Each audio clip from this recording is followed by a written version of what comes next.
अस्सलामुअलैकुम दोस्तों, welcome back to our channel find Urdu. Brain rot. Brain rot का मतलब है दिमाग का थक जाना या फजूल चीज़ों में लग के दिमाग का ज़ाया होना।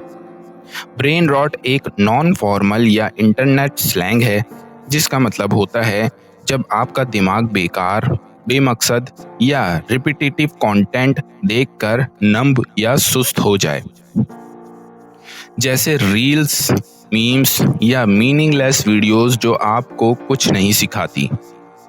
After watching TikTok for 4 hours straight I feel like I have brain rot.